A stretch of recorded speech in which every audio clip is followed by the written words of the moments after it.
Good morning, football fans. Big Al here on this Tuesday, November 19th, 2024. And welcome to the Week 11 edition of the week that was.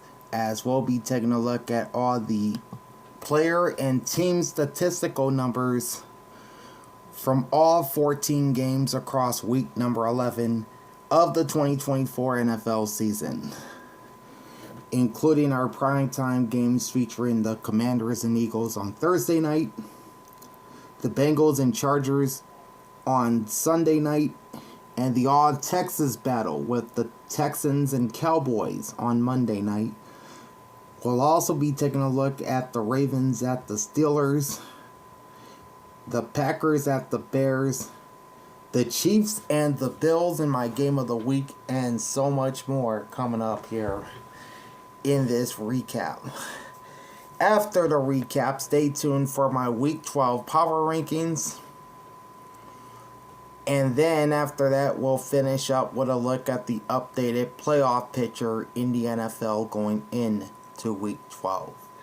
And I left my information sitting on the bed. Give me just 1 second.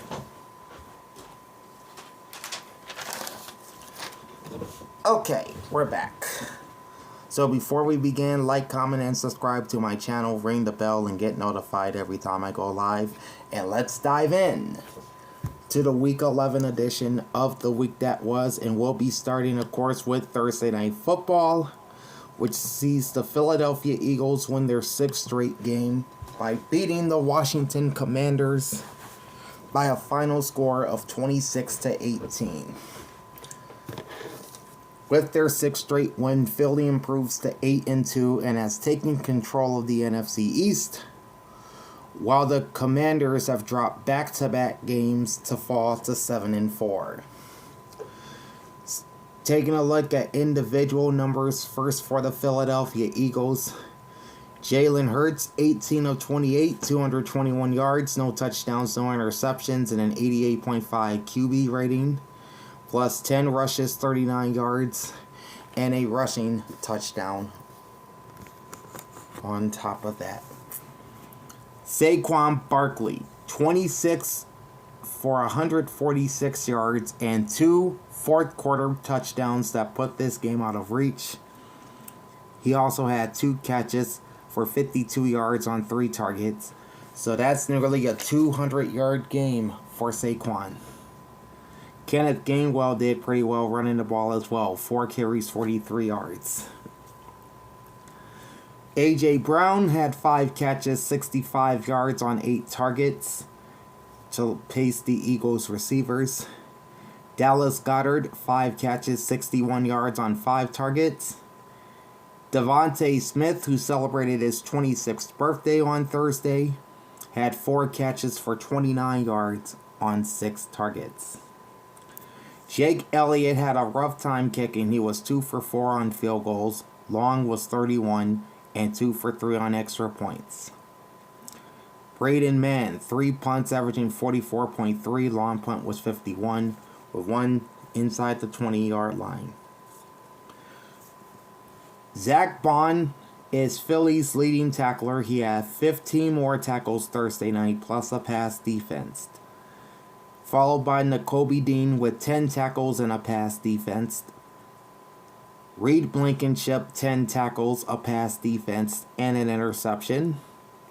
Jalen Carter with 7 tackles. Brandon Graham with 4 tackles and a sack. Josh Sweat, 3 tackles and a sack.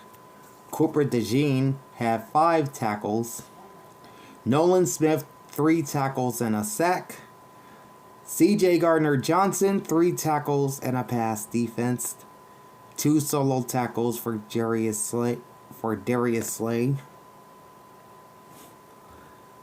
And that is pretty much it on the Eagles.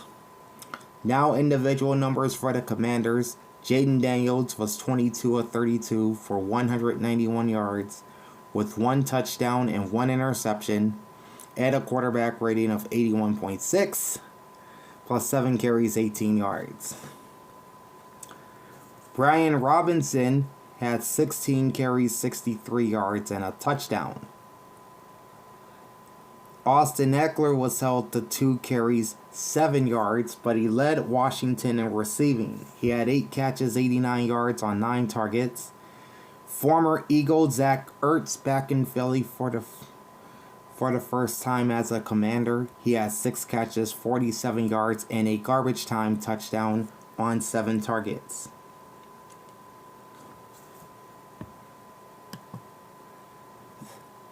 John Bates had a couple catches for 17 yards on 3 targets. Zane Gonzalez kicking in place for the injured Austin Seibert. He went 1 for 1 on field goals. Long was 45, 1 for 1 on extra points. Tress Way with 5 punts, averaging 44.2. Long punt 51, and 2 inside the 20-yard line. Jeremy Chen led the Commanders with 13 total tackles. Frankie Louvu had 10 tackles and 2 sacks. Benjamin St. Juste had 7 tackles. The ageless Bobby Wagner had 8 tackles.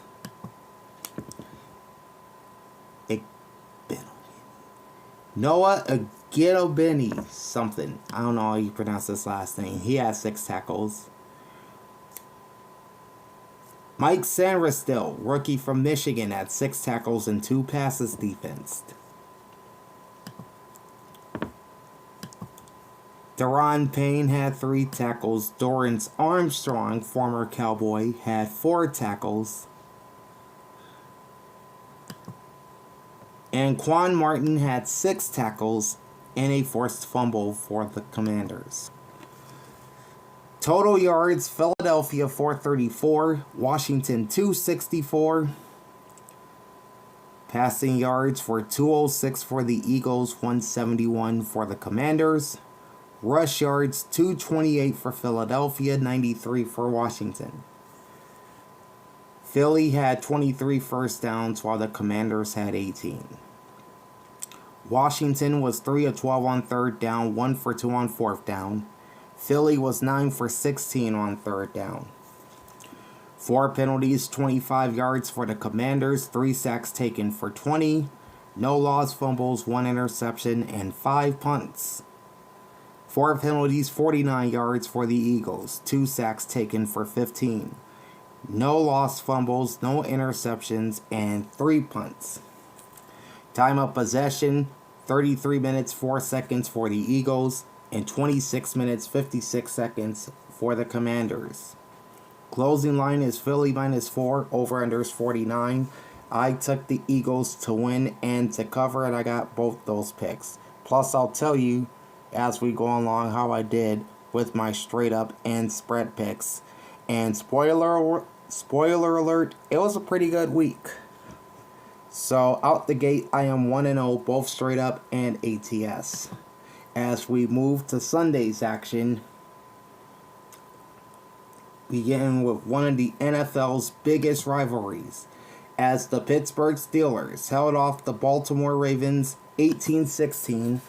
And just like the Eagles have taken control in the NFC East, the Steelers have taken control in the AFC North at 8-2, while the Ravens fall to 7-4. We'll start with individual numbers for the Steelers, beginning with Russell Wilson. 23 of 36, 205 yards, no touchdowns, 1 interception, QB rating of 67.5. And 4 rushes for just 1 yard. Najee Harris, 18 carries, 63 yards. Jaylen Warren, 9 carries, 41 yards. They even used Justin Fields as a runner in this game, 2 rushes for 17. Leading the Pittsburgh receivers is George Pickens, 8 catches, 89 yards on 12 targets. Darnell Washington, 2 catches, 42 yards on 4 targets. Najee Harris had 4 catches for 30 on 5 targets. Jaylen Warren, 4 catches, 27 yards on 4 targets. And Pat Freiermuth, 2 catches, 14 yards on 2 targets. How about Chris Boswell going 6 for 6 on field goals? Longest 57, and no extra points. Corliss Watman, 4 punts averaging 56.5. Long punt was an impressive 71 yards, with 1 touchback and 1 inside the 20-yard line. Minkah Fitzpatrick had 7 tackles. Patrick Queen paced the Steelers' defense with 10 tackles and a forced fumble. Beanie Bishop Jr. had 4 tackles. TJ Watt, 3 solo tackles and a sack. Cam Hayward, 4 tackles, 2 passes defensed. Peyton Wilson, 2 solo tackles, a pass defense, and an interception. And Nate Herbig, who's missed a lot of time due to injury, he had 2 tackles and a forced fumble. For the Baltimore Ravens, Lamar Jackson, easily one of his worst games of the season, if not the worst. 16 of 33, 207 yards, 1 touchdown, 1 interception, QB rating of 66.1, plus 4 carries, 46 yards. Derrick Henry was pretty much held in check. He did average 5 yards a run, but was limited to 13 carries, 65 yards, and a rushing touchdown. Leading the Ravens receivers is Isaiah Likely. 4 catches, 75 yards on 5 targets. Zay Flowers, 2 for 39 and a touchdown on 6 targets. Rashad Bateman, 2 catches, 30 yards on 5 targets.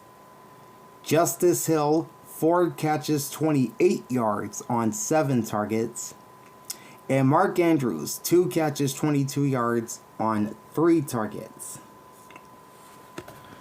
Justin Tucker struggled in the kicking game on Sunday. 1 for 3 on field goals, 54 his long field goal, 1 for 1 on extra points. Jake Stout, 4 punts, or rather Jordan Stout, I should say. He had 4 punts, averaging 54.3 yards. Long punt was 70, which is impressive. 1 touchback and 1 punt inside the 20-yard line. Kyle Hamilton is among the team leaders in tackles for the Ravens. He had 10. Roquan Smith led the way with 15. Ardarius Washington had 11 tackles. Malik Harrison with 6 tackles. Brandon Stevens, 5 tackles, half a sack, and 2 passes defensed. Odafe Oweh is my defensive player of the week with 5 tackles and 2.5 sacks. Marlon Humphrey, he finished with 3 solo tackles, a pass defense, and an interception. And Broderick Washington had a sack to go along with his 4 tackles for the Ravens. Total yards, 329 for the Ravens, 303 for the Steelers. Passing yards were 205 to 181 for Baltimore. Rush yards, slight advantage to Baltimore at 124 to 122. First downs were the same as the final score. The Steelers had 18, the Ravens 16. Both teams pretty much struggled on third down. 4 of 11 for the Ravens, 4 of 16 for the Steelers. Pittsburgh also 0 for 1 on 4th down. 12 penalties, 80 yards for the Ravens, 2 sacks taken for only 2 yards, 2 lost fumbles, 1 interception, and 4 punts. 7 penalties, 45 yards for the Steelers, 4 sacks taken for 24, no lost fumbles, 1 interception, and also 4 punts. The Steelers are in ball hawk country, possessing the ball for 36 minutes, 22 seconds, while the Ravens had it for 23 minutes and 38 seconds. If you're new to the channel, a ball hawk is a team that possesses the football during a game for at least 35 minutes, whether the team wins or loses. Closing line is Pittsburgh -1.5, and the over-under is 50.5. I picked the Steelers as the home underdog to win and cover, and I am off to a 2-0 start both ways. Anna Rodriguez has joined us. Hi, Anna. Welcome into the stream. Up next, you've got the New Orleans Saints, now 2-0 under their interim head coach as they beat the Cleveland Browns 35-14. So that's back-to-back wins for New Orleans after a 7-game losing streak. They now sit at 4-7. While the Browns' struggles continue, they are 2-8. And no rest for the wicked because they host the Steelers on Thursday night. We'll start with individual numbers. First up for the Saints. Derek Carr, pretty effective. 21 of 27, 248 yards, 2 touchdowns, no interceptions. Nice quarterback rating of 129.6. Taysom Hill was doing it all for the Saints. He went 1 for 2 passing for 18 yards with no touchdowns and an interception. His QB rating was 41.7. But look at these rushing numbers. 7 carries, 138 yards, and 3 touchdowns. And on top of that, he had 8 catches for 50 yards on 10 targets. He's easily my offensive player of the week, just surpassing Saquon. Alvin Kamara had 16 carries, 67 yards, 4 catches, 22 yards on 4 targets. The newly acquired Marquez Valdes-Scantling led the Saints with 2 catches, 87 yards, and a touchdown on 4 targets. Foster Moreau, 3 catches, 50 yards on 4 targets. We talked about Taysom Hill already. Jawan Johnson, 3 catches, 30 yards, and a touchdown on 3 targets. Blake Grupe, no field goals, and 5 for 5 on extra points. Matthew Haybaugh had 3 punts, averaging just 36.7. Long punt is 43. All 3 of his punts inside the 20-yard line. Great job by him.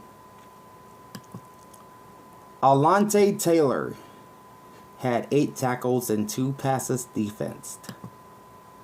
Ugo Amadi had 9 tackles. Demario Davis led the team with 13 tackles. He also had 2 passes defensed. Pete Werner, 6 tackles. Tyrann Mathieu, the Honey Badger, had 5 tackles.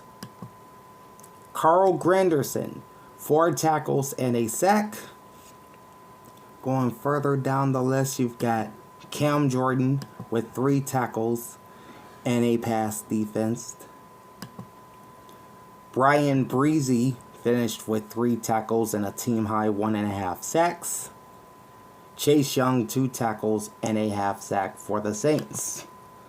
For the Cleveland Browns, Jameis Winston, 30 of 46, 395 yards, 2 touchdowns, no interceptions, 106.7 QB rating. Dorian Thompson-Robinson attempted a pass for a 39.6 QB rating. Not much to talk about with the ground attack, led by Nick Chubb, 11 carries, just 50 yards. Jerry Jeudy had himself a game, 6 catches, 142 and a touchdown on 11 targets. David Njoku, 9 catches, 81 yards on 9 targets. And Elijah Moore with 6 catches, 66 yards, and a touchdown on 8 targets. Cedric Tillman, 3 catches, 47 yards on 8 targets. And Jerome Ford had 4 catches, 29 yards on 4 targets. Dustin Hopkins, 0 for 2 on field goals, no extra points. Corey Bojorquez, 5 punts, averaging 45.6. Long punt was 52, with 1 inside the 20. Devin Bush led the Browns with 8 tackles. Mohamed Diabate, 7 tackles. Martin Emerson Jr. had 5 tackles. Grant Delpit actually led the team with 9 tackles, plus a pass defense. Denzel Ward was a busy man for the Browns. 4 tackles, a forced fumble, 2 passes defensed, and an interception. Jordan Hicks had 6 tackles. Ogbo Okoronkwo, try saying that 5 times fast. He had 4 tackles, a sack, and a forced fumble for the Cleveland Browns. Both teams had over 400 yards of offense. The Saints 473, the Browns 433. Passing yards goes to Cleveland at 377 to 259, but New Orleans holds the edge in rushing, 214 rush yards to 66. Cleveland had more first downs in the loss, 22 versus 19 for the Saints. On third down, Cleveland was 3 of 13, New Orleans 5 of 10. And on fourth down, 1 for 3 for the Browns and 1 for 1 for the Saints. 3 penalties, 14 yards for Cleveland, 3 sacks taken for 18, no lost fumbles, no interceptions, and 5 punts. 5 penalties, 41 yards for the Saints, 1 sack taken for 7, 1 lost fumble, 1 interception, and 3 punts. Time of possession nearly split down the middle, 30 minutes, 38 seconds for the Saints, and 29 minutes, 22 seconds for the Browns. Closing line was New Orleans minus 1.5. Over-under was 43. I took the Browns straight up and against the spread, and I lost both picks. So that's my first straight up and ATS loss so far this week. On to the NFL's oldest rivalry, as the Green Bay Packers took a page out of the Kansas City Chiefs playbook and blocked a potential game-winning field goal in the closing seconds to knock off the struggling Bears 20-19. The Packers stay in the running for the NFC North at 7-3. While the Chicago Bears have dropped 4 straight games to fall to 4-6. We'll begin with individual numbers for the Packers. Jordan Love, efficient. Didn't have to throw the ball all that much. 13 of 17, 261 yards, 1 touchdown, 1 interception, and a QB rating of 113. He also had 4 rushes for 18 yards and a rushing touchdown. The ground game was anchored by Josh Jacobs, 18 carries, 76 yards, and a touchdown. And receiving-wise, Jacobs had 4 catches, 58 yards on 5 targets. Christian Watson played his best game of the season to this point. 4 catches, 150 on 4 targets. Jaden Reed had 2 catches, 23 yards, and a touchdown on 2 targets. Romeo Doubs just a 1 catch for 17 on 2 targets. And Chris Brooks, little known running back for the Packers, had 2 catches, 13 yards on 2 targets. Brandon McManus, no field goals, 2 for 2 on extra points. Daniel Whelan had 1 punt for 47 yards, which landed inside the 20-yard line. The X-Men, Xavier McKinney, led the Packers with 9 tackles. Javon Bullard had 8 tackles. Edgerrin Cooper also had 8 tackles, as did Quay Walker with 8 tackles plus a pass defense. Evan Williams with 6 tackles. Carrington Valentine had 9 tackles. Rashawn Gary, 6 tackles and a sack. Keyshawn Nixon, 4 tackles. Brenton Cox Jr. with 3 tackles and a sack for the Packers. For the Chicago Bears, Caleb Williams, 23 of 31, 231 yards, no touchdowns, no interceptions, and a 95 passer rating, plus 9 rushes for 70 yards. DeAndre Swift, 14 carries, 71 yards, and a touchdown, averaging 5.1. Rashawn Johnson, 10 carries, 33 yards, and a touchdown. Alright, Rome Odunze, 6 catches, 65 yards on 10 targets, leading Chicago's receivers. DJ Moore had 7 catches, 62 yards on 7 targets. Cole Kmet, 3 for 42 on 3 targets. Keenan Allen, 4 catches, 41 yards on 8 targets. DeAndre Swift, we just talked about him. He had 2 catches, 13 yards on 2 targets. And Rashawn Johnson, 1 catch on 1 solo target for 8 yards. Cairo Santos, 2 for 3 on field goals, longest 53.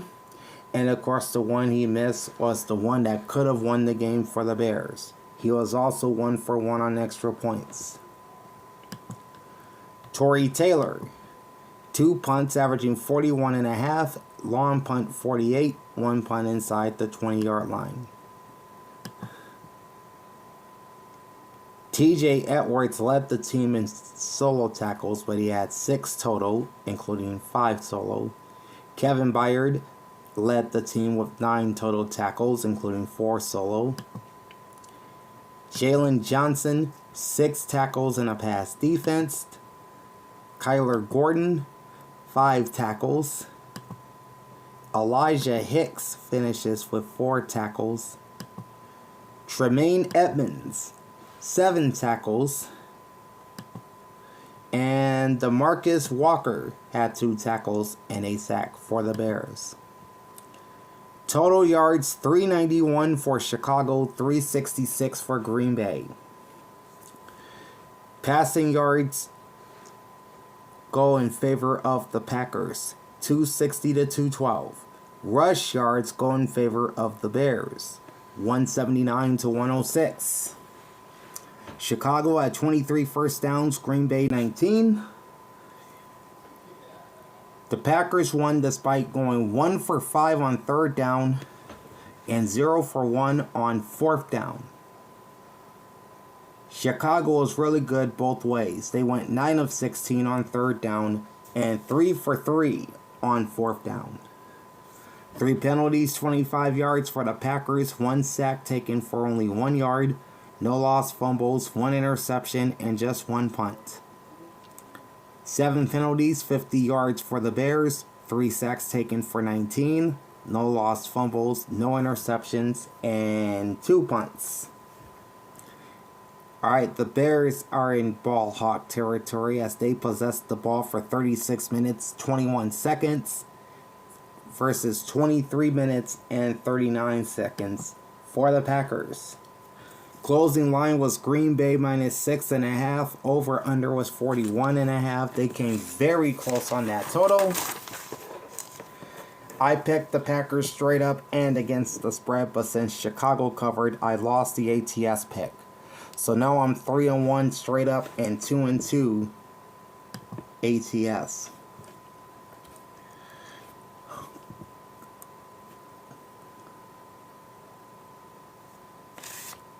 And how about the Indianapolis Colts putting up a touchdown in the final minute to dispatch the New York Jets at the Meadowlands 28-27, moving Indy to 5-6 and dropping the Jets to 3-8. Let's start with individual numbers first for the Colts. Anthony Richardson probably had his best game of 2024. He went 20 of 30 for 272 yards with 1 touchdown pass and no interceptions, 106.5 QB rating. Richardson added 10 carries, 32 yards, and 2 rushing touchdowns on top of that. So that was a 300-yard game for Richardson. Jonathan Taylor had 24 carries, but he was limited to 57 yards. Josh Downs led the Indy receivers with 5 catches, 84 yards, and a touchdown on 5 targets. Alec Pierce, 3 catches, 74 yards on 4 targets. Michael Pittman, 5 for 46 on 8 targets at 9.2 per catch. Rookie Adonai Mitchell, 1 catch, and it was a big one for 33 yards on 2 targets.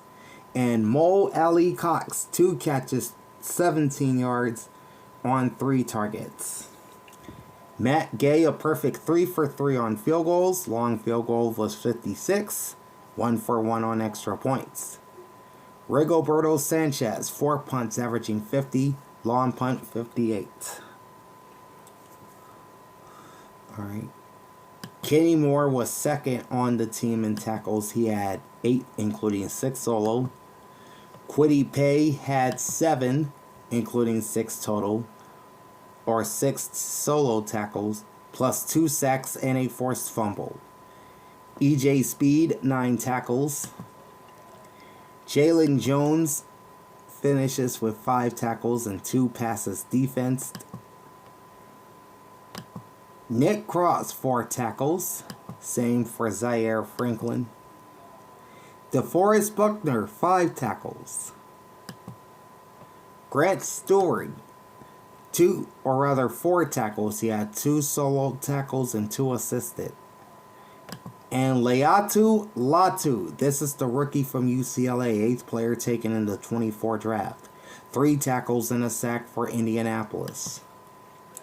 On the other side for the Jets, Aaron Rodgers was 22 of 29, 184 yards, 2 touchdowns, no interceptions, QB rating of 114.7, and 1 rush, which went for 7. Breece Hall averaged nearly 5 yards a pop while running the ball 16 times for 78 yards, plus a rushing touchdown, and 7 catches, 43 yards, and a receiving touchdown on 7 targets. Devontae Adams, 6 catches, 72 yards, also on 7 targets. Garrett Wilson held down to 4 catches, 18 yards on 8 targets. Anders Carlson, this is the younger brother of Raiders kicker Daniel Carlson. He went 2 for 2 on field goals, long was 58, and 3 for 3 on extra points. Thomas Morstead, 5 punts averaging 55.4, long punt 63 with a touchback and a punt inside the 20-yard line. Alright. Leading the way for the Jets, you've got Quinnen Williams on defense at 7 tackles and a sack. Jalen Mills, 6 tackles. Jamie Sherwood with 6 tackles as well. Chaz Surratt and Sauce Gardner and DJ Reed all have 4 solo tackles apiece. Michael Clemens led the team with 8 tackles. 3 solo, 5 assists. And then you had 6 tackles each from Quincy Williams and Chuck Clark. Total yards, 332 for the Colts, 253 for the Jets. Passing yards favored Indianapolis, 241 to 162. Both teams had 91 rushing yards. Indy had 18 first downs versus New York's 10. Colts 6 of 15 on third down. Jets 4 of 13. Colts were 1 of 2 on fourth down and 0 for 1 for the Jets. Indianapolis with 5 penalties, 40 yards, 2 sacks taken for 31, 1 lost fumble, no interceptions, and 4 punts. New York with 2 penalties, 14 yards, 3 sacks taken for 22. No lost fumbles, no interceptions, and 5 punts. Time of possession is 34 minutes, 17 seconds for the Colts, nearly putting them in ball hawk territory, to 25 minutes, 43 seconds for the Jets. Closing line was New York minus 3.5, over under 41.5, and they went well over that with 55 total points. I took the Jets straight up and the Colts to cover as the visiting underdog. I got the straight up pick wrong, but I got the ATS pick right. So now I'm 3-2 both ways.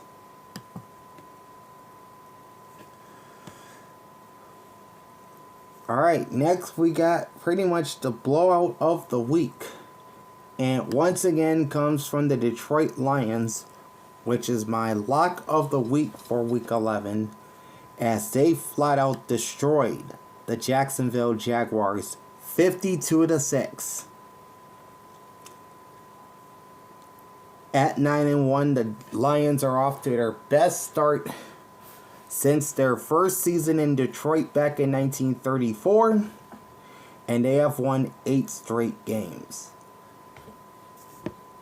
which is the longest streak, I want to say, since about 1956. The Jaguars now have an NFL worst 2-9 record. Alright, let's go to individual numbers for the Lions. Another nice game for Jared Goff. 24 of 29 for 412 yards. That is not a typo. 4 touchdowns, no interceptions, and a perfect QB rating of 158.3. Hendon Hooker. This is the second year QB out of Tennessee that was drafted by the Lions last year. He went 3 for 4 in garbage time for 37 yards with no touchdowns or interceptions. Respectable 103.1 QB rating. Sonic and Knuckles, as always, pacing the ground attack for the Lions. David Montgomery, aka Knuckles, went 15 for 75 yards and 2 touchdowns. While Sonic, aka Jahmyr Gibbs, 11 carries, 69 yards, and a rushing touchdown. You had 2 Lion receivers over 100 yards rushing. They are Amon-Ra St. Brown with 11 catches for 161 and 2 touchdowns on 11 targets. And Jameson Williams, 4 catches for 124 yards and a touchdown on 6 targets. You are very welcome for this info, Anna. Not a problem. Jahmyr Gibbs, a.k.a. Sonic, 1 catch, 54 yards on his only target. Khalif Raymond, 2 for 30 yards on 2 targets. And Tim Patrick, 3 catches, 26 yards on 4 targets. Almost said tackles. Sorry about that. And then David Montgomery, also known as Knuckles, he added 3 catches for 20 yards on 3 targets. Brock Wright made his only target pay off. 1 catch, 1 target, 5 yards, and a touchdown. Jake Bates remains perfect kicking. 1 for 1 on field goals, long was 54, and 7 for 7 on extra points. No punting stats for the Lions. Brian Branch, 7 tackles. Then you've got Jack Campbell. I don't know if it's any relation to the coach. He had 9 tackles and half a sack. Alex Anzalone had 5 tackles, but he did leave this game with an arm injury and did not return. So we'll see if he plays next week against the Colts. Malcolm Rodriguez had 4 tackles. Carlton Davis, 3 tackles. Kirby Joseph, 3 tackles of pass defense and an interception. And Amik Robertson had 3 tackles for the Lions. Meanwhile, for the Jaguars, these numbers all around are ugly. Mac Jones, 17 of 29, 138 yards, no touchdowns, 1 interception, 56.4 QB rating, plus 2 rushes for 7 yards. Travis Etienne held to 2.3 yards per rush with 12 carries, 27 yards. Brian Thomas was the leading receiver for Jacksonville. He had 5 catches, 82 yards on 7 targets. And Evan Ingram, 5 catches, 28 yards on 7 targets.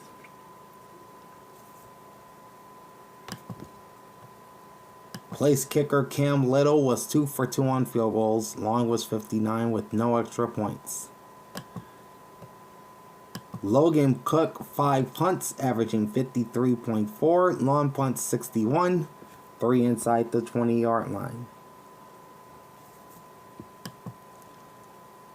Foye Olakun led the Jaguars with 9 tackles. Tyson Campbell not too far behind him with 8 tackles. Andre Cisco with 5 solo tackles. Ventrell Miller finished with 7 tackles. Ronald Darby, 4 solo tackles and a pass defense. Darnell Savage, 5 tackles. Devin Lloyd also with 5 tackles. And Josh Hines Allen and Eric Armstead each with 3 tackles for the Jaguars. And all were solo tackles for both. Total yards, big discrepancy here. 645 for the Lions, 170 for the Jaguars. So Detroit outgained Jacksonville in this game by nearly 500 yards. Passing yards, Detroit 449, Jacksonville 129. Rush yards, Detroit 196, Jacksonville 41. That's it, just 41. And nearly a 4-1 clip on first downs in favor of the Lions. Detroit had 38 first downs versus 10 for the Jags. Jacksonville 2 of 10 on third down, 1 of 2 on fourth down. Detroit 6 of 10 on third down, 3 of 3 on fourth down.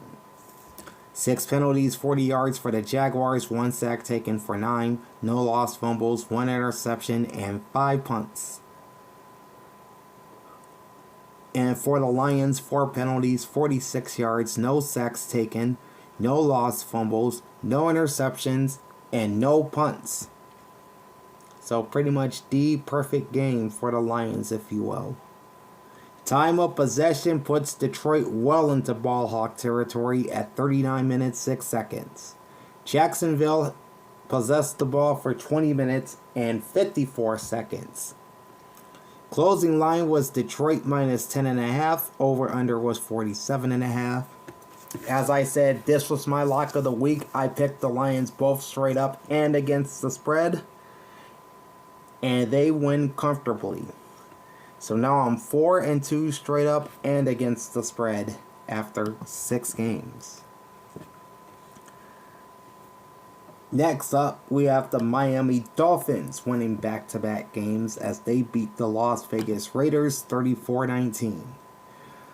The Dolphins trying to stay alive in the AFC playoff race. They are at 4-6, while the Las Vegas Raiders dropped to 2-8. We'll start with individual numbers for the Dolphins. Tua Tagovailoa, 28 of 36, 288 yards, 3 touchdowns, no interceptions, and a 127.8 QB rating. Devin Achane, 17 carries, 73 yards, and a touchdown. 4 catches, 32 yards on 4 targets. The Dolphins receivers were led by tight end Jonnu Smith. 6 catches, 101, and 2 touchdowns on 8 targets.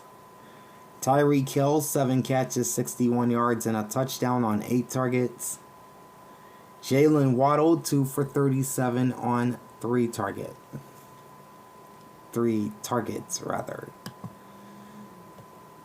Jason Sanders, 2 for 2 on field goals, long 46. 4 for 4 on extra points, and no punts for the Dolphins in this game.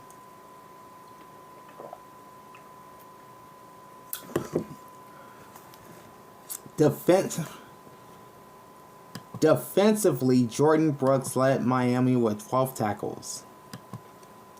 Anthony Walker Jr. had 10. Kader Kohou with 5 solo tackles. Jalen Ramsey also with 5 solo tackles, plus 2 passes defense and an interception. Zach Sealer had 4 tackles and a sack. Quentin Bell, 3 solo tackles and a pass defense. And Storm Duck, again one of the coolest names ever. He has 4 tackles in this game. Calais Campbell had 2 tackles and a sack. And Emmanuel Ogbah had 1 solo tackle and a sack for the Dolphins. Over on the Vegas side, Gardner Minshew, 30 of 43, 282 yards, 2 touchdowns, 1 interception, and a 93.4 QB rating. And he ran twice for just 7.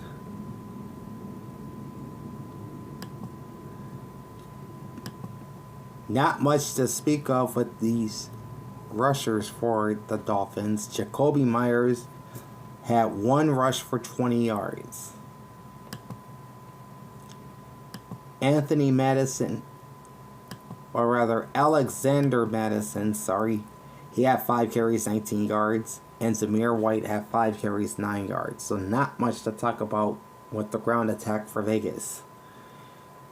Brock Bowers set an NFL rookie record for catches with 13. He had 13 receptions for 126 yards and a touchdown on 16 targets. Alexander Madison, we just talked about him. 3 receptions, 50 yards on 3 targets. DJ Turner, 3 catches, 29 yards on 3 targets.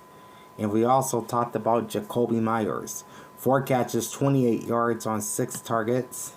Trey Tucker, 3 catches, 28 yards on 4 targets. And Amir Abdullah, 3 catches, 16 yards and a touchdown on 3 targets. Hard to believe it's his 10th year in the NFL for Amir Abdullah. Daniel Carlson, 2 for 2 on field goals, long 27, 1 for 1 on extra points.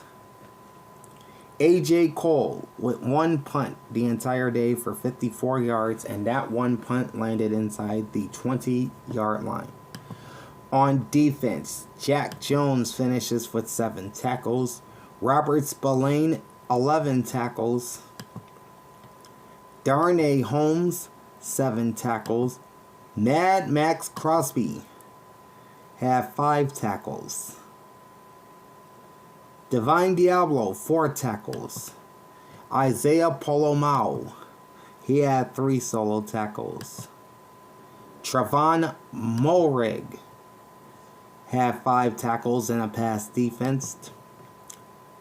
Kamarion Richardson, 5 tackles. And Adam Butler had 5 tackles and a sack for the Raiders. Total yards nearly split down the middle, 353 for the Dolphins, 328 for the Raiders. Slight passing edge goes to Miami at 271 versus Vegas's 266. And rush yards for 82 to 60 for the Dolphins. So really neither team ran the ball all that well. But there were a lot of first downs in this game, 25 for the Dolphins and 22 for the Raiders. Both teams excellent on late down situations in this one. 8 of 14 for the Raiders, 8 of 12 for the Dolphins, and both were 2 for 2 on 4th down. 7 penalties, 49 yards for the Raiders, 3 sacks taken for 14, no lost fumbles, 1 interception, and the game's lone punt. 4 penalties, 23 yards for the Dolphins, 2 sacks taken for 17, no lost fumbles, no interceptions, and no punts. So they are the second team this week to have not punted in a game. Time of possession favors Miami, 33 minutes, 12 seconds versus 26 minutes, 48 seconds for Vegas. Closing line was Miami -8, over under 43.5. The Dolphins straight up. And I took Vegas plus the points. Miami does cover the game, so I'm actually 4-3 in my ATS picks and 5-2 straight up. I kind of made a mistake there. But hey, we'll roll with it. If you're just joining us late, you're watching the week that was, as we're taking a look at the player and team statistics from every game across week 11 in the NFL. And coming up later are my week 12 power rankings and the updated NFL playoff picture. That is all coming up, so stick around. Like, comment, and subscribe to my channel. Ring the bell and get notified every time I go live. And let's continue with the recap. Next up, you got the Los Angeles Rams winning their first game in Foxborough since 2001 as they beat the New England Patriots 28-22. LA improves to 5-5 in the dogfight that is the NFC West, while the Patriots fall to 3-8. We'll start with individual numbers for the Rams. Good game for Matthew Stafford. 18 of 27 for 295 with 4 touchdowns, no interceptions, and a 142.7 QB rating. Kyren Williams had a pretty good game running the ball. 15 carries, 86 yards. Rookie Blake Corum from Michigan had 5 carries, 21 yards. Matthew Stafford ran 4 times for no gain. Both Puka Nacua and Cooper Kupp ended up over 100 yards receiving in this game. Nacua had 7 catches, 123, and a touchdown on 9 targets. Kupp had 6 catches, 106, and 2 touchdowns on 10 targets. Colby Parkinson also had a touchdown catch for the Rams. Josh Carty, 0 for 1 on field goals, 4 for 4 on extra points. Ethan Evans, 4 punts averaging 34.5, long punt was 50. 3 of his 4 punts ended up inside the 20-yard line, which is pretty good. Quentin Lake led the Ram defense with 11 tackles and a pass defense. Cameron Kitchens had 8 tackles, 1 forced fumble, 1 pass defense, and an interception. Omar Speights had 6 tackles. Christian Roseboom had 11 tackles. Kobe Turner, 7 tackles and a pass defense. Jalen McCullough, 5 tackles. Darius Williams also had 5 tackles. Cameron Curl, 4 tackles, 2 passes defense. And Michael Hoch with 6 tackles and a pass defense. Braden Fisk, we got to include him here. He has 3 tackles, 2 sacks, and a forced fumble for the Rams. And for the New England Patriots, probably one of the best games for Drake May in his young rookie year. 30 of 40 for 282, 2 touchdowns, and 1 interception. QB rating just pushed to triple digits at 100.2. May also had 3 runs for 27 yards, leading the team averaging 9 per attempt. But the leading rusher was Ramondre Stevenson, 20 carries, 73 yards, at just 3.7 a pop. Kendrick Bourne, 5 catches, 70 yards, and a touchdown on 5 targets. Hunter Henry, 6 for 63 on 9 targets. Demario Douglas, 5 for 59 on 7 targets. Austin Hooper, 4 for 35 on 4 targets. Kayshon Boutte, 4 catches, 33 yards on 6 targets. The aforementioned Ramondre Stevenson added 4 catches for 16 yards on 4 targets. And how about this? Vidarian Lowe, one of the starting tackles for the Patriots, caught a touchdown pass for New England. Hey, King Caesar, King of the Gypsies in the house. What up? Studying for my calculus exam. Good luck to you, King Caesar. Hope you ace that bad boy. Joey Slye, 3 for 3 on field goals. Long was 42, 1 for 2 on extra points. And then you've got Bryce Beringer, 2 punts at 37 per punt. Long punt 42, 1 touchback and 1 inside the 20. Alright. On defense, Marcus Jones had 9 tackles. Jelani Tavai had 7 tackles. Christian Gonzalez, 4 solo tackles. Christian Ellis had 5 tackles. And it's good to see Christian Barmore back on this Patriots defense. He had 3 solo tackles. And Keon White finishes with 3 tackles and a pass defense. Okay. Total yards nearly split in this game as well. 402 for the Rams, 382 for the Patriots. That's probably their best game in terms of yards all season. Passing yards favored LA, 295 to 257. Rush yards favored New England, 125 to 107. Patriots have more first downs, 26, than the Rams, 19.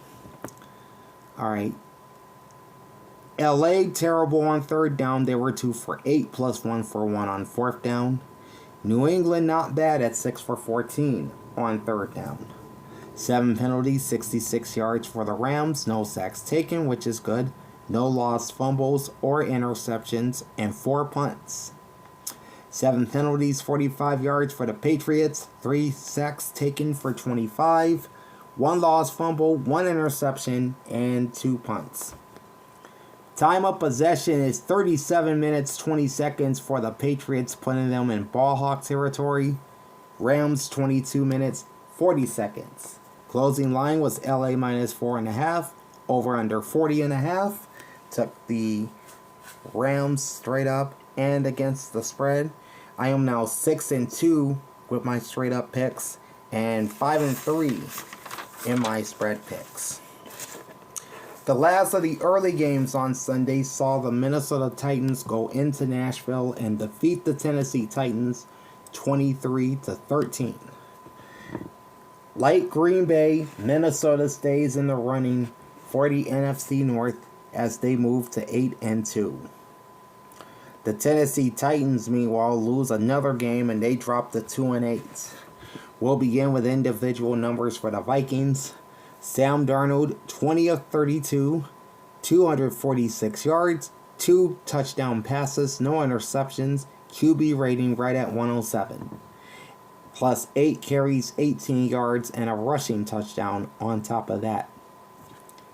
Aaron Jones, 15 carries, 39 yards. Cam Akers, 10 carries, 25 yards. Justin Jefferson, 6 catches, 81 yards on 8 targets. Jordan Addison, 3 catches, 61 yards, and a touchdown on 8 targets as well. Josh Oliver, 3 for 34 on 3 targets, and that is pretty much it outside of, say, TJ Hawkinson held to 2 catches, 13 yards on 3 targets. And Cam Akers, 2 catches, 11 yards, and a touchdown on 2 targets. John Parker Romo. Probably never heard of him unless you went to Virginia Tech. He went 1 for 1 on field goals. Long was 40 and 2 for 3 on extra points. Ryan Wright, 5 punts, averaging 44.4 yards. Long punt, astounding 66 yards. 1 touchback and 3 inside the 20. Alright. Andrew Van Ginkel, one of the big free agent signings for the Vikings. He had 8 tackles and 2 sacks to pace this Minnesota defense. Jonathan Grenard had 5 tackles. Pat Jones II had 5 tackles and 2 sacks. Byron Murphy, 5 tackles. Stephon Gilmore with 3 solo tackles. The assassin Harrison Smith had 3 solo tackles, 2 passes defense, and an interception. And Blake Cashman finished with 4 tackles and a sack. Over to the Tennessee Titans, we have Will Levis, 17 of 31, 295 yards, 1 touchdown, 1 interception, 84.7 passer rating, and he led a very dormant ground attack for Tennessee, 7 carries for 18 yards. And then Tony Pollard was held to 9 carries, 15 yards. So really not a lot to talk about there. Nick Westbrook-Ikhine led Tennessee in receiving with 2 catches, 117 yards, and a touchdown on 6 targets. Calvin Ridley, 4 catches, 58 yards on 6 targets. Tyler Boyd, who came into this game with a back injury but did play, had 2 catches for 34 yards on 3 targets. Nick Folk, 2 for 2 on field goals. Long was 43, 1 for 1 on extra points. Ryan Stonehouse, 5 punts, averaging 48.2. Long punt 62, with 1 touchback and 1 inside the 20-yard line. Alright. Kenneth Murray led the Titans with 10 tackles and a sack. Arden Key had 5 solo tackles and a sack. Jerome Baker with 8 tackles. Tavondre Sweat finished with 5 tackles. Jeffrey Simmons, 4 solo tackles and a forced fumble.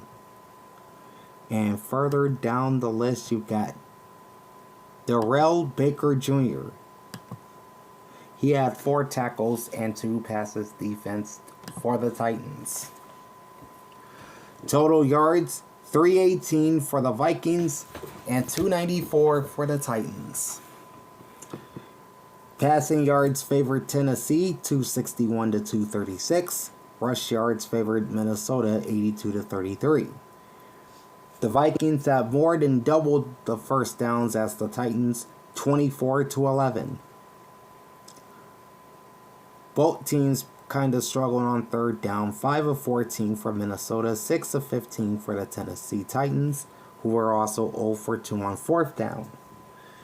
3 penalties, 35 yards for the Vikings, 2 sacks taken for 10, 1 lost fumble, no interceptions, 5 punts. How about 13 penalties for the Titans for 91 yards, 5 sacks taken for 34, no lost fumbles, 1 interception, and 5 punts. Minnesota wins the time of possession battle. The Vikings have the ball for 32 minutes, 31 seconds. Versus 27 minutes, 29 seconds for the Titans. Closing line, Minnesota -6, over under 40. I took the Vikings straight up and to cover. I am now 7-2 straight up and 6-3 on my spread picks.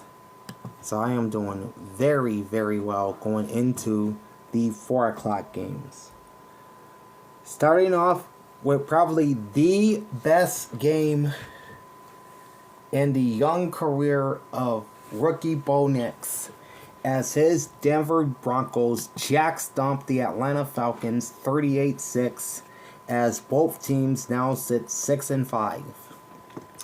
Alright, right off the bat, we'll go to individual numbers for the Broncos, and the aforementioned Bo Nix, probably his best game as a pro. 28 of 33, 307 yards, 4 touchdowns, no interceptions, and a 145 QB rating. Solid. He also had 2 rushes for 5 yards. Only one rusher to talk about here, and that is going to be Javonte Williams. 9 carries, 59 yards, and a touchdown. Leading the way for the Broncos receivers is Courtland Sutton. 7 catches, 78 yards on 8 targets. Devon Vele, 4 catches, 66 yards on 5 targets. Lil Jordan Humphrey, 4 catches, 52 yards and a TD on 4 targets. Marvin Mims Jr.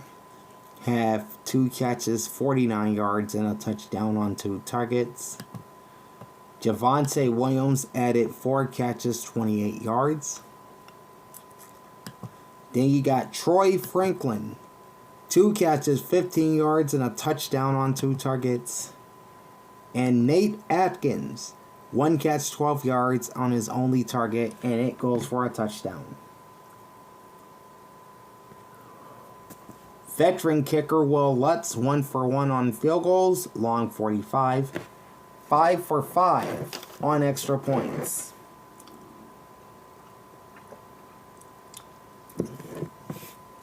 Riley Dixon, 3 punts averaging 45. Long punt 51 with 1 inside the 20. Riley Moss had 6 solo tackles and 2 passes defense for the Broncos defense. Jaquan McMillan, 9 tackles and a pass defense. Nick Bonito, 7 tackles, 2 sacks. Cody Barton, 4 tackles, a pass defense, and an interception. Devin Key, 5 tackles. Malcolm Roach, 3 tackles and a sack. And you had 3 tackles each from John Franklin Myers and DJ Jones. For the Atlanta Falcons, Kirk Cousins, 18 of 27, 173 yards, no touchdowns, 1 interception, and a 68.9 passer rating, plus 1 rush for no gain. He would be benched in the 4th quarter for the 8th overall pick in the 2024 draft. Michael Penix Jr., rookie from Washington, made his NFL debut going 2 for 4 for 24 yards with no TDs or INTs and about the same QB rating, 68.8.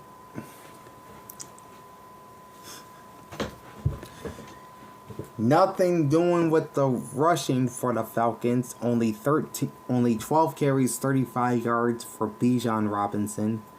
He also added 4 catches for 28 on 4 targets. Leading receiver for Atlanta is Drake London, 3 for 61 on 7 targets. Ray McLeod, 6 for 46 on 6 targets. Darnell Mooney, 2 for 27 on 4 targets. And Kadero Hodge, 2 catches, 22 yards on 2 targets. Younghoe Koo, 2 for 2 on field goals, long was 51, and no extra points. Bradley Pinion, 5 punts averaging 50, long punt 59, 1 punt inside the 20. Caden Ellis led the Atlanta defense with 8 tackles. Jesse Bates had 10 tackles, 1 forced fumble, and a pass defense. Nate Landman, 8 tackles. Justin Simmons, 5 tackles. Richie Grant, 4 solo tackles. Clark Phillips III had 4 tackles. And Matthew Judon had 3 solo tackles and a sack. Total yards, 400 on the dot for the Denver Broncos, 226 for the Falcons. Passing yards for 295 for Denver, 176 for Atlanta. Rush yards more than 2-1 to the Broncos, 105-50. First downs, Denver had 22 versus Atlanta's 13. Falcons 4 of 13 on 3rd down, Broncos 6 of 11. 4th downs, Atlanta 2 for 2, Denver 1 for 1.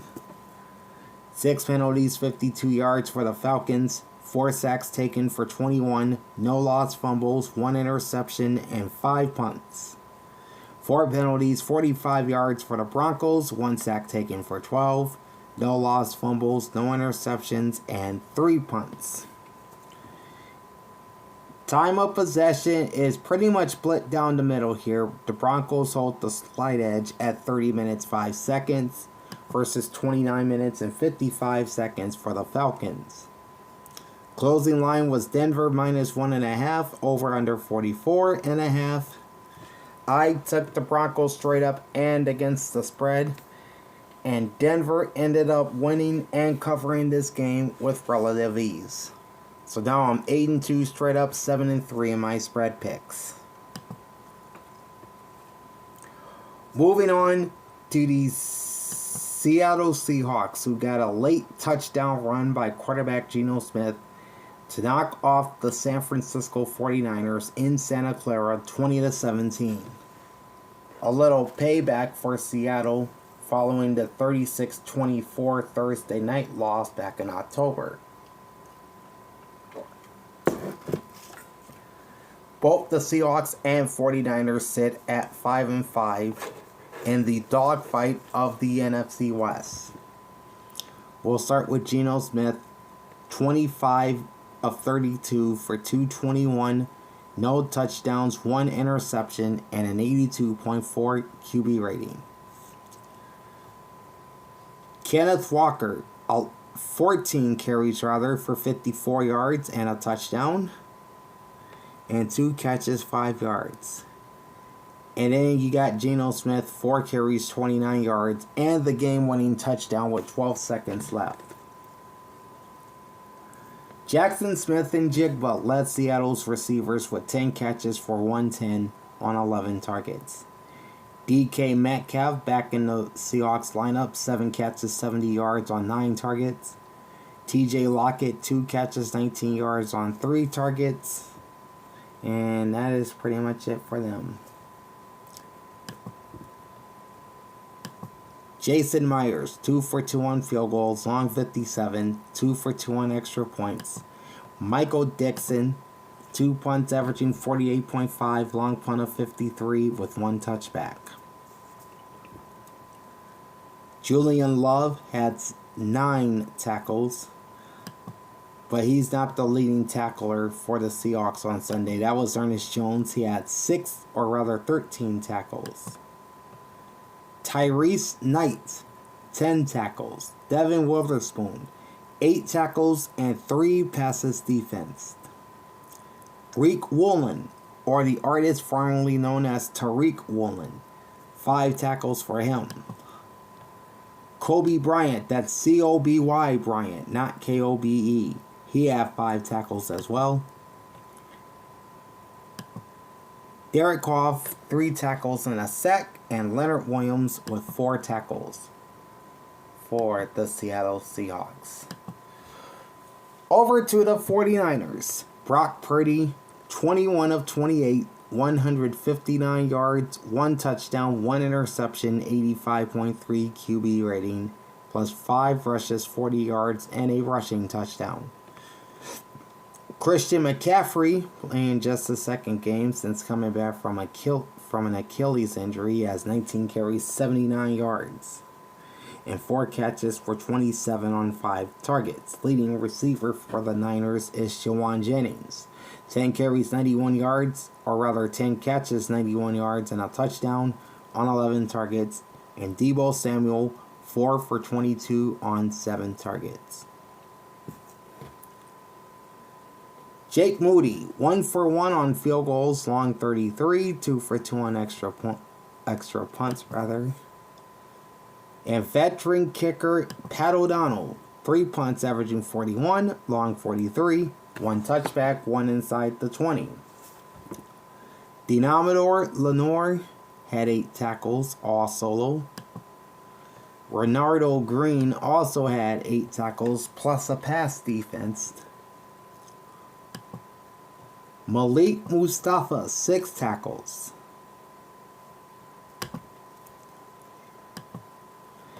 Isaac Yiadom, 4 tackles, a pass defense, and an interception. Devondre Campbell Sr., 7 tackles. Jair Brown with 5 tackles. Okay, you've got 4 tackles by Nick Bosa, 3 tackles by Leonard Floyd, and each had 1.5 sacks. Yatir Gross-Matos also added a sack with his 2 tackles. Total yards, both under 300. 289 for Seattle, 277 for San Francisco. Passing yards favored Seattle, 195, 146. rush yards favored the Niners, 131-94. San Francisco had 21 first downs versus 19 for the Seahawks. Seattle 6 of 13 on third down, 1 for 2 on fourth down. Niners a very good 7 of 11 on third down.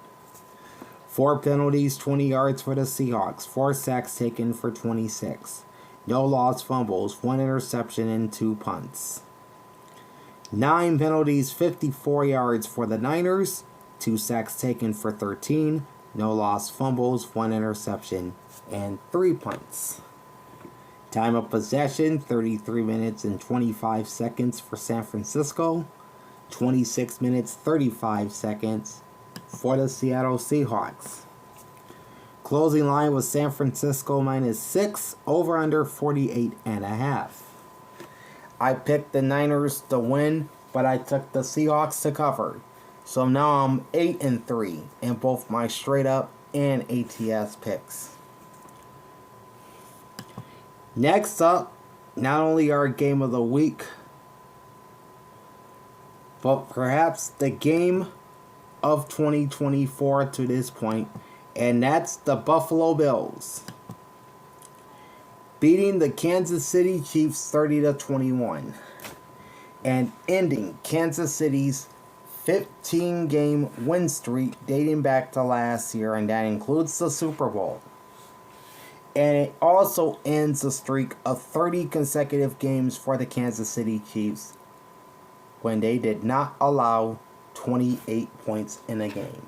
So both of those streaks are over.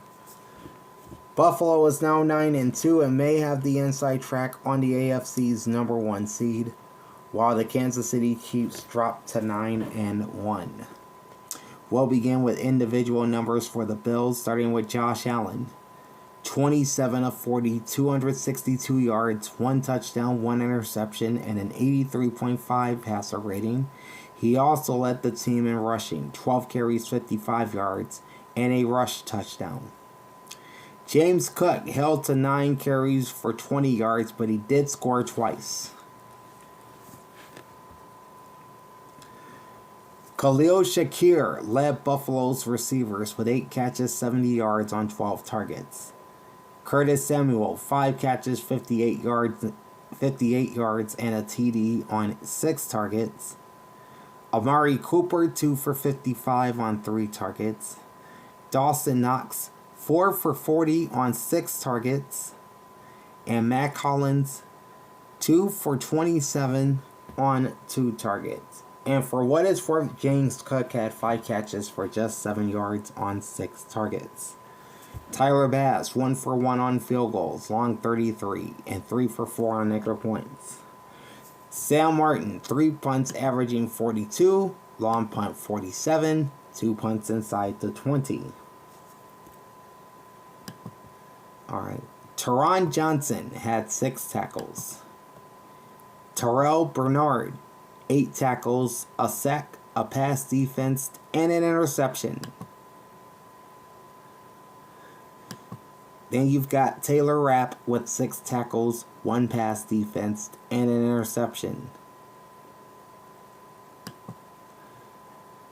Cam Lewis, 3 solo tackles and a pass defense. Likewise for Christian Benford. Rasul Douglas had the 3 solo tackles. Damar Hamlin, 4 tackles total. AJ Epinesa, 4 tackles and a pass defense. And Von Miller added 2 tackles and a sack for the Bills.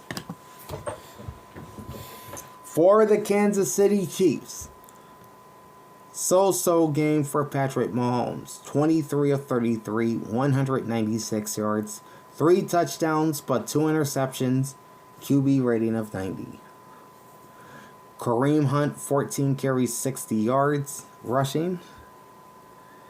Leading receiver was Xavier Worthy. This is another Texas rookie. 4 catches, 61 yards, and a touchdown on 5 targets. D-Hop, a.k.a. DeAndre Hopkins, 3 catches, 29 yards on 4 targets. Justin Watson, 2 catches, 26 yards on 2 targets. Noah Gray, 4 for 23 and 2 scores on 5 targets. And Mecole Hardman, 2 catches, 12 yards on 3 targets. Alright, Spencer Schrader, rookie kicker from Notre Dame, in for the injured Harrison Butker. No field goals, 3 for 3 on extra points. Matt Araiza, 4 punts, averaging 48.3, long punt 58, with 1 inside the 20-yard line. Shamari Connor admirably led the Kansas City defense with 8 tackles, a pass defense, and an interception. Nazeez Johnson also had 8 tackles. Nick Bolton with 7.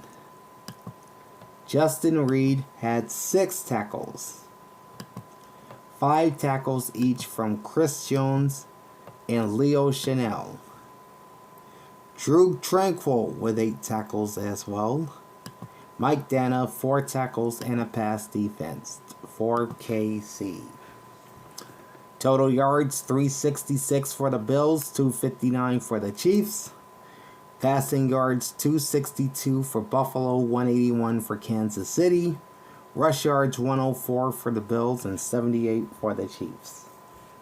The Bills had 24 first downs. The Chiefs had 19. Both teams 50% or better on third down. 5 of 10 for KC, 9 for 15 for Buffalo. Fourth downs, the Chiefs were 0 for 1, while the Bills were 1 for 2. 6 penalties, 57 yards for the Chiefs, 2 sacks taken for 15. No lost fumbles, 2 interceptions, 4 punts. 3 penalties, 24 yards for the Bills. No sacks taken, no fumbles lost, 1 interception, and 3 punts. Time of possession, 34 minutes, 3 seconds for the Bills. 25 minutes, 57 seconds for the Chiefs. Closing line was Buffalo minus 2.5. Over under is 47. I picked the Bills straight up and against the spread, and I won both picks, making me 9-3 straight up and 9-3 ATS going into Sunday Night Football, featuring the Los Angeles Chargers beating the Cincinnati Bengals 34-27 despite blowing a 21-point lead in the second half. The Chargers are now 7-3 and all of a sudden sit 2 games back in the AFC West behind the Chiefs, while the Bengals, their season's pretty much done at this point as they fell to 4-7. Start with individual numbers for the Chargers.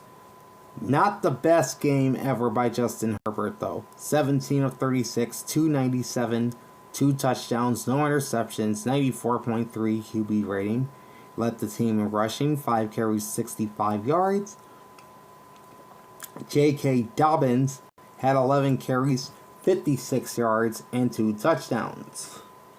And 1 catch for 3 yards on his 1 target. Ladd McConkey, this is another rookie. 6 catches, 123 on 9 targets to lead the LA defense. Or rather, the LA receivers, sorry.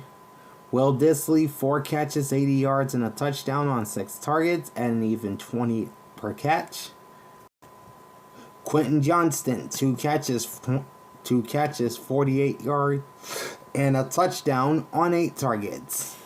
And Josh Palmer, 2 for 23 on 4 targets.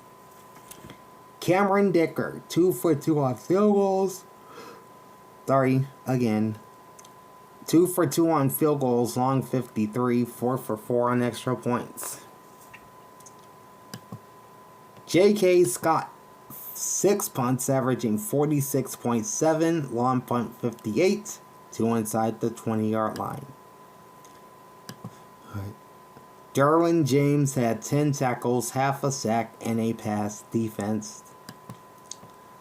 Deion Henley actually led the Chargers with 11 tackles. He also had a pass defense. Aloy Gilman, 6 tackles. Cam Hart, 5 tackles and 2 passes defensed. Tarheeb Still, 5 tackles and a pass defensed. Denzel Perryman, 5 tackles. Tuli Tuipulotu, he had 5 tackles and 1.5 sacks. And finally, Christian Fulton finishes with 2 solo tackles and 3 passes defensed for the Chargers. For the Cincinnati Bengals, Joe Burrow, losing a 6th prime road start in 7 career games, went 28 of 50 for 356 yards with 3 touchdowns, no interceptions, and a 98.4 passer rating. Joe Burrow is having a very, very good year. He's putting up MVP numbers, but I think the defense is really killing this team. Burrow also added 2 rushes for 28 yards. Chase Brown, 22 carries, 86 yards. 5 catches, 57 yards on 7 targets. T. Higgins had a solid game. 9 catches, 148 and a touchdown on 13 targets. Jamar Chase, who had that 264-yard performance against the Ravens in Week 10, followed up with 7 catches, 75 yards, and 2 touchdowns, also on 13 targets. Andre Yosivas, 3 for 46 yards on 3 targets. And Tanner Hudson had 2 catches, 13 yards on 2 targets. Evan McPherson, 2 for 4 on field goals, long 27, 3 for 3 on extra points. Ryan Rakow, 5 punts, averaging an even 50 yards, long punts 64, and 2 inside the 20-yard line. Leading tackler for the Bengals is Geno Stone with 9 tackles. Add 7 tackles and a pass defense for Mike Hilton. 8 tackles and a forced fumble by Logan Wilson. 8 tackles by Jermaine Pratt. 4 tackles, 2 passes defense for Josh Newton.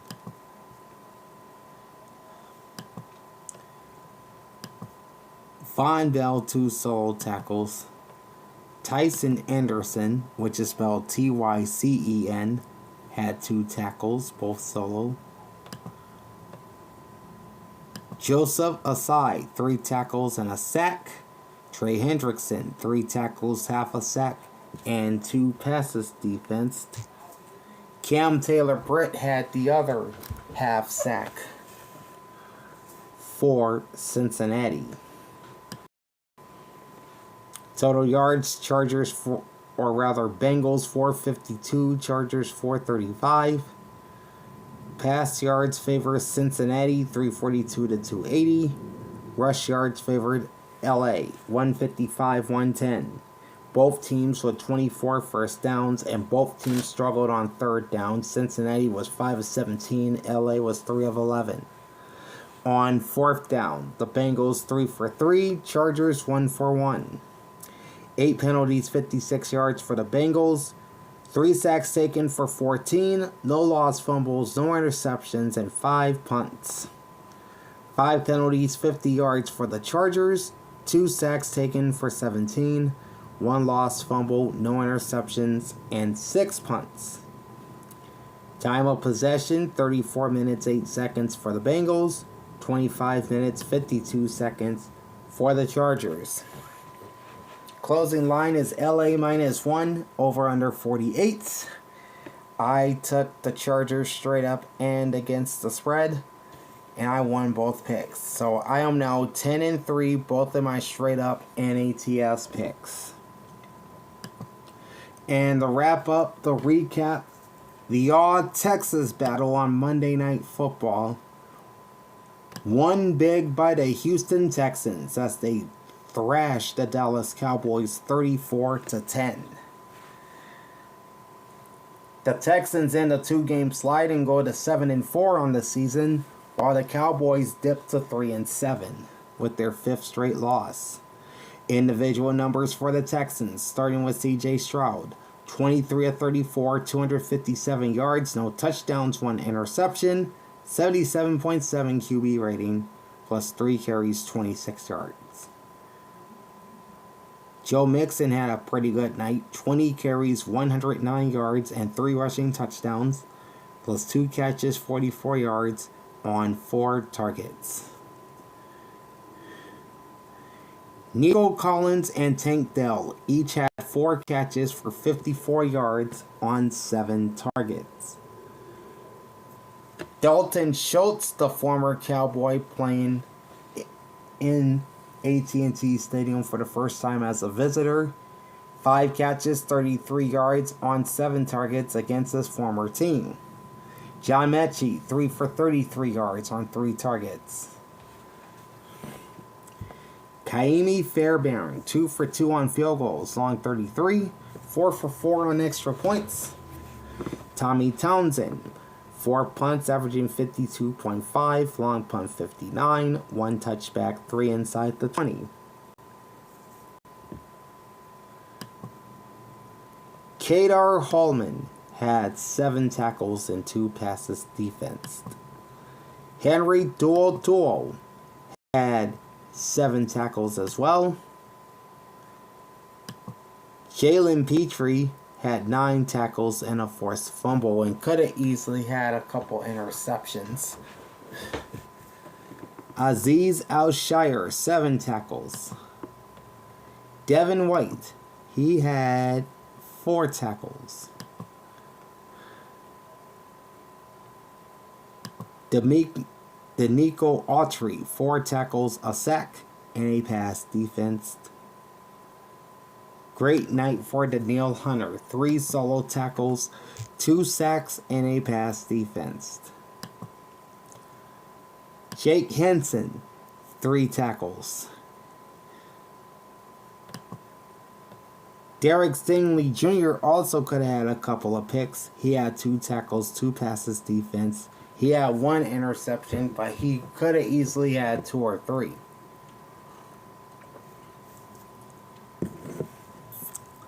And Tim Settle added 2 tackles and a sack for the Texans.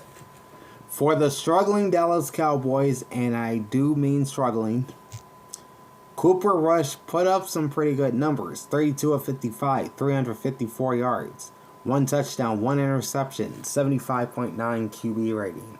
Woo! Brian Anger, this is the punter, he completed a pass for 4 yards and an 83.3 QB rating. Rico Dowdle, only 10 carries, 28 yards. CeeDee Lamb led the Cowboys receivers, 8 catches, 93 yards on 12 targets. Cavante Turbin, 3 for 86 and a touchdown on 3 targets. Luke Schoonmaker, another former Michigan Wolverine, 6 catches, 56 yards on 10 targets. Rookie Brevin Spann-Ford from Minnesota, this is a backup tight end, 4 catches, 42 yards on 5 targets.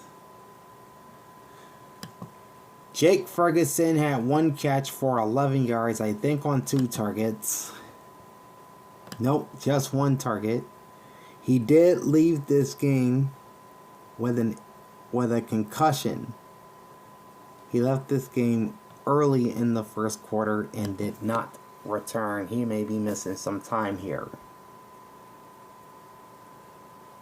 Brandon Aubrey, 1 for 2 on field goals, long 53, 1 for 1 on extra points. Brian Anger, 2 punts at 41 per punt, long 42, 1 inside the 20-yard line. Trevon Diggs had 6 solo tackles and a pass defense. Eric Kendricks, leading tackler for Dallas, he had 9 tackles. Josh Butler, 5 solo tackles and a pass defense. DeMarvion Overshown, 5 tackles. Malik Hooker, 8 tackles, a pass defense, and an interception, rather. Sorry about that. Donovan Wilson, 5 tackles and a pass defense. And Mozzie Smith had 4 tackles. Ozi Odighizuwa, he had 2 solo tackles and a sack for the Cowboys. Total yards nearly split right down the pipe. 391 for Houston, 388 for Dallas. The Cowboys held the edge in passing yards, 324 to 250, while the Texans held the edge in rushing, 141 to 64. The Cowboys had 24 first downs versus 21 for the Texans. Houston 4 of 12 on third down, 5 of 15 for Dallas. Texans 1 of 2 on fourth down. The Cowboys 0 for 4. Ouch. A lot of penalties in this game. 9 for 69 for the Texans. 1 sack taken for 7. No lost fumbles, 1 interception, and 4 punts. 9 penalties, 66 yards for the Cowboys. 5 sacks taken for 34. 1 lost fumbles, 1 interception, 2 punts. Time of possession also almost split. 30 minutes, 37 seconds for the Texans. 29 minutes, 23 seconds for the Dallas Cowboys.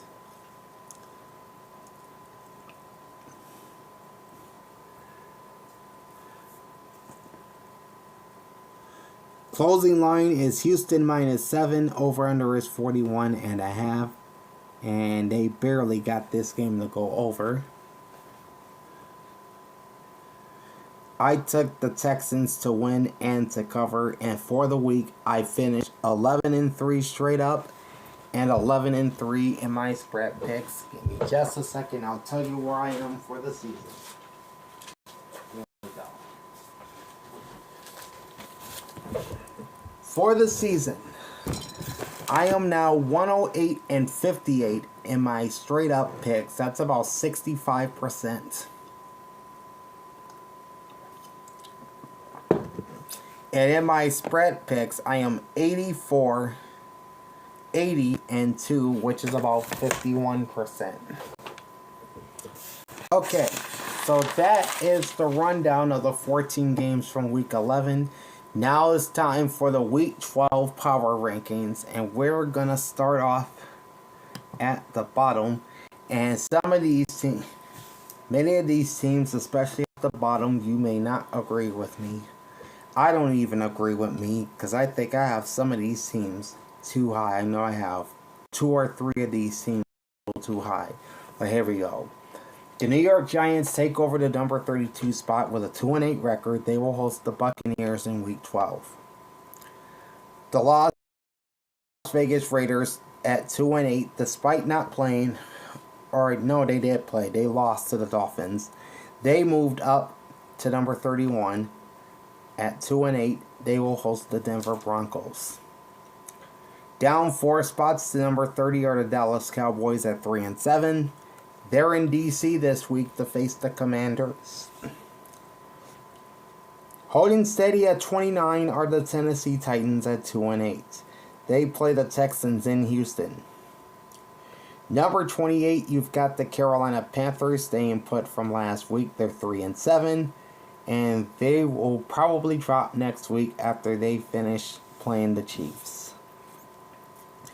Number 27, no change for the New England Patriots at 3-8. They play the Dolphins in Miami. At 2-9. They are off next week. The New Orleans Saints at number 25 move up 5 spots. They are 4-7. They're also off next week. Number 24, and I think this is pretty controversial, having the 2-8 Cleveland Browns here. They play the Steelers on Thursday night. And a little controversy with the New York Jets moving up to number 23 despite losing a 1-point game to the Colts. They are 3-8 and they are off next week. The 4-6 Chicago Bears drop 2 spots to number 22. They play the Vikings. The 5-6 Indianapolis Colts are at number 21, moving up one spot. They will host the Red Hot Lions. Up one spot to number 20, you've got the Tampa Bay Buccaneers at 4-6, coming off of the bye week. They will play the Giants in New York this week. I know they play in Jersey, but let's keep our minds out of the gutter. Number 19, dropping 3 spots, are the Cincinnati Bengals at 4-7. They are off next week. Moving up one spot to the 18 are the Miami Dolphins at 4-6. They play the New England Patriots at home. Number 17, down 3 spots, are the Atlanta Falcons at 6-5. They are off this week. Number 16, up 1 spot, are the LA Rams at 5-5. They play the Philadelphia Eagles on Sunday nights. Up 3 spots to number 15 are the Denver Broncos at 6-5. They play the Las Vegas Raiders in Sin City. Up 1 spot to number 14 are the Seattle Seahawks at 5-5. They'll host the Arizona Cardinals. Staying at number 13 for what looks like the 3rd straight week is the Houston Texans at 7-4. They'll host the Tennessee Titans. Holding steady at number 12 are the Arizona Cardinals at 6-4, current leaders of the NFC West. They're in Seattle to face the Seahawks in a rather big divisional game. And we'll take a look at the playoff races in both the AFC and NFC coming up shortly. Dropping 5 spots to number 11, you've got the Washington Commanders at 7-4, and they will host the Dallas Cowboys. Up 1 spot to number 10, the Los Angeles Chargers at 7-3. They host the Ravens on Monday night in the Harbaugh Bowl.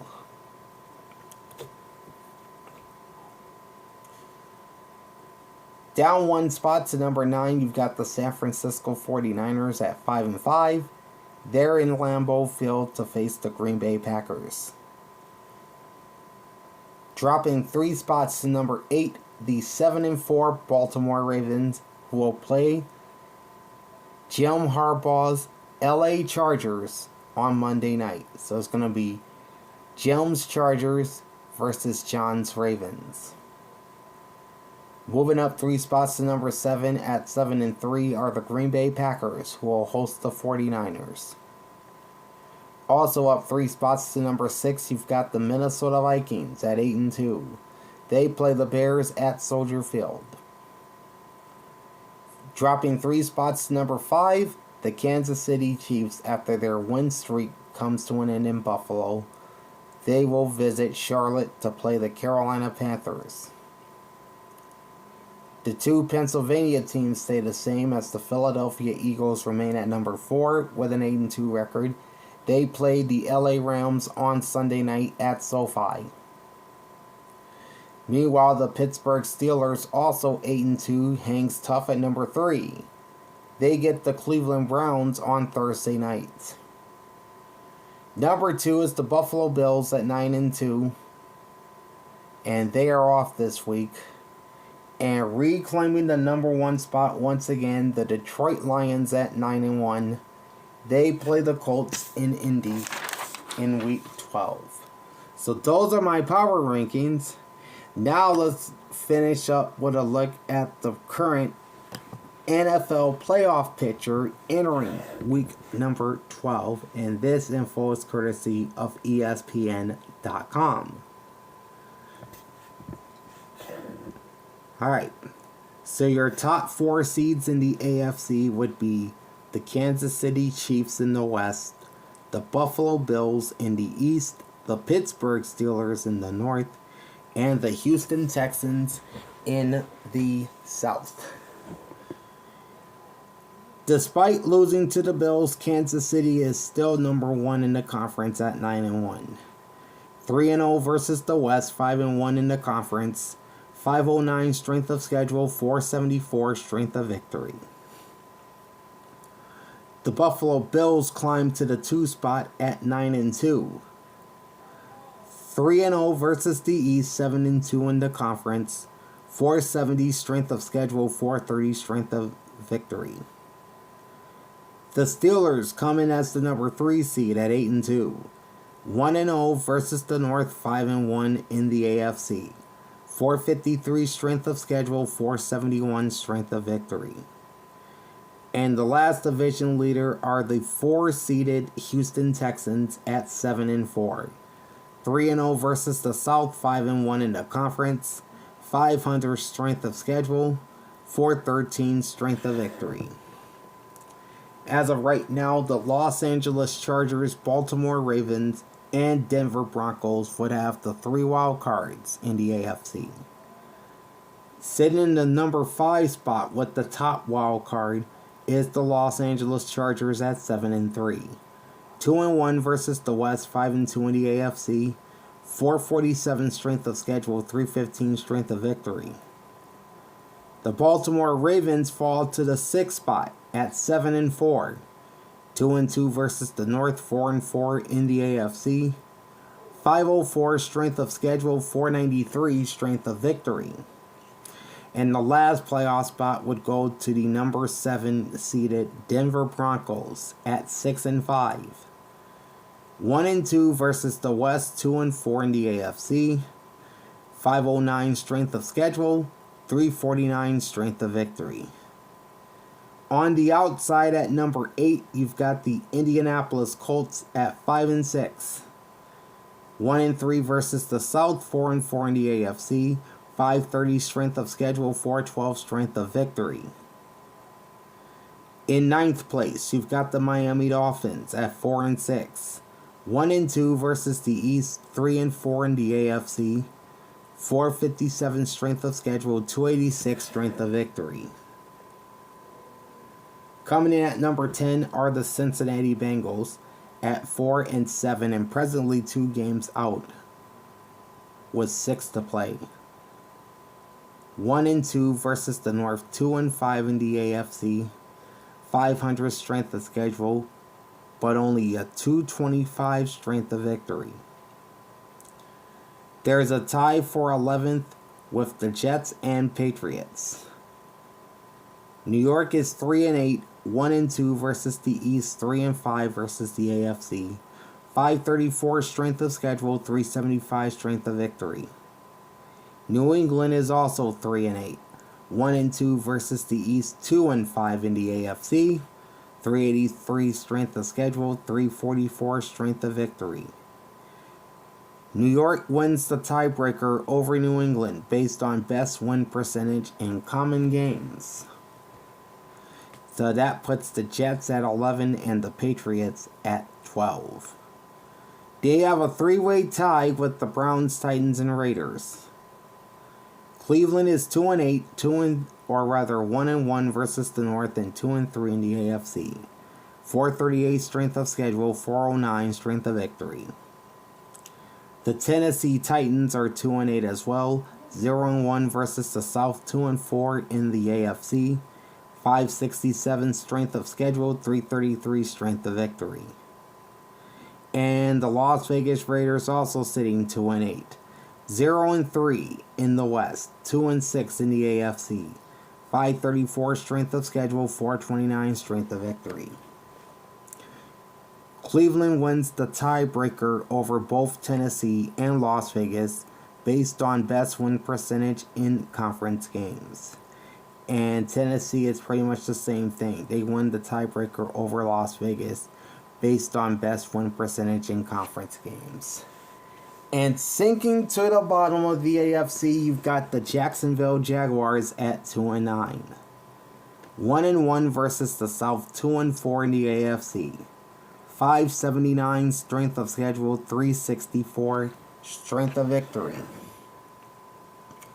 Now moving on to the NFC, where your division leaders would be the Detroit Lions up north, the Philadelphia Eagles in the east, the Arizona Cardinals in the west, and the Atlanta Falcons down south.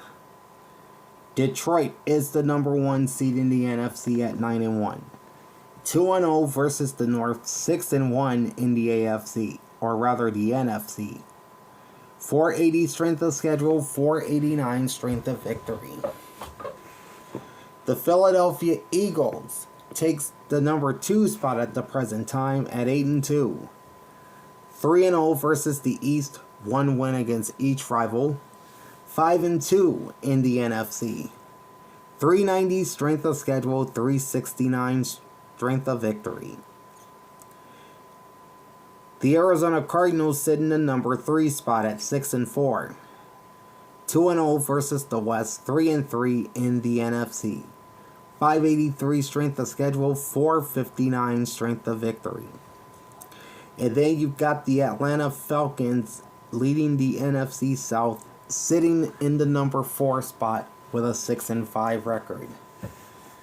4-1 versus the South, 6-2 in the NFC. 513 strength of schedule, 426 strength of victory. Your wild card teams at the present time would be the Vikings, Packers, and Commanders. The number 5 team and the top wild card in the NFC would go to the Minnesota Vikings at 8-2. 1-1 versus the North, 3-2 in the NFC. 452 strength of schedule, 393 strength of victory. The number 6 seed is the Green Bay Packers at 7-3.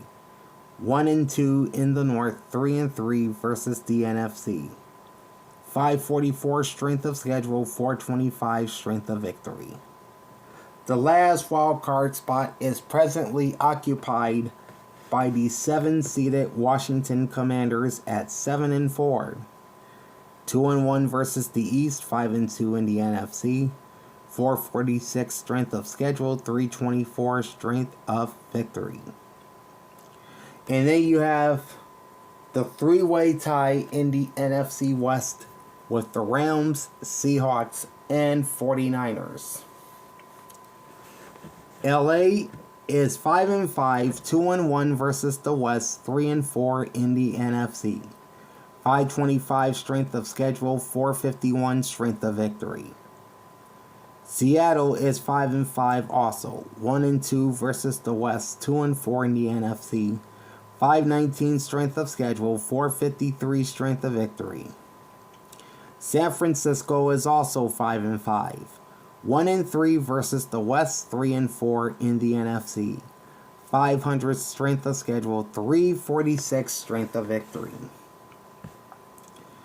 LA wins the tiebreaker over both San Francisco and Seattle based on head-to-head win percentage. That's where their 2 victories in the division have come from. Seattle wins the tiebreak over San Francisco based on best win percentage in division games. As you see the 1-2 division record for the Seahawks and the 1-3 division record for the 49ers. So based on that division tiebreak, LA is number 8, Seattle is 9, San Francisco is 10.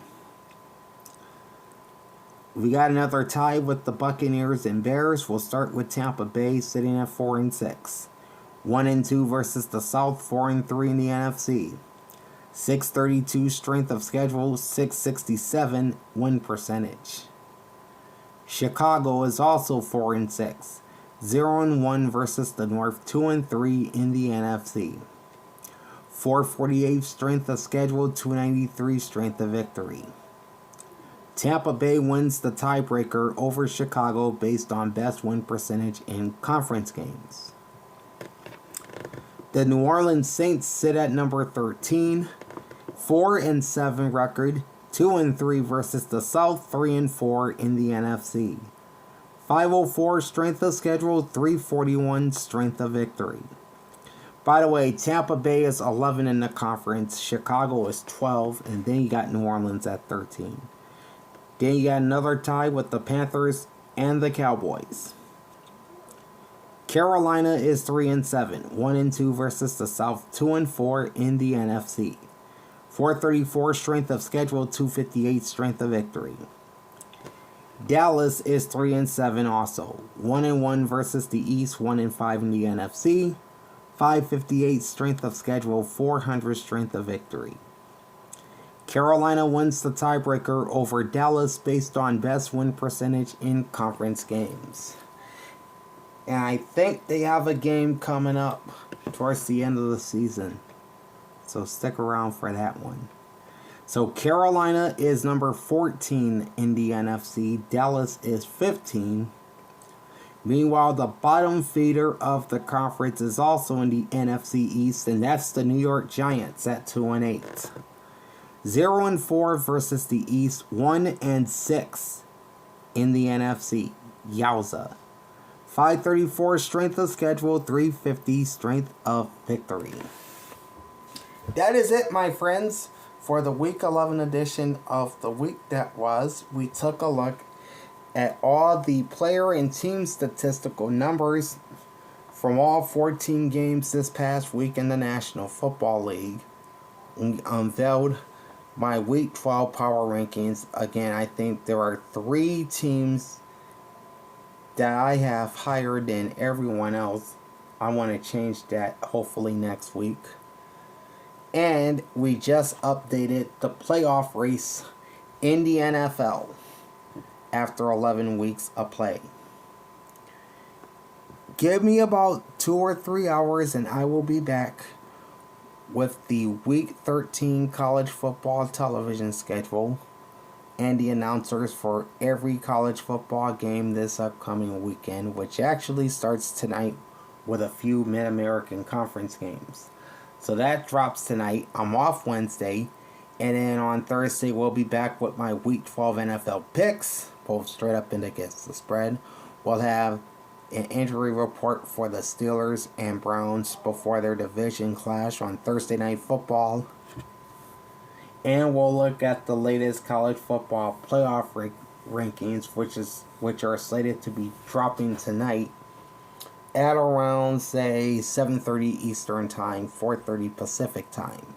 So make sure you join me for all of that.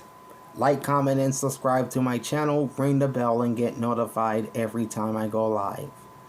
Big Al signing off. Thanks for watching, and enjoy the pigskin. Peace out.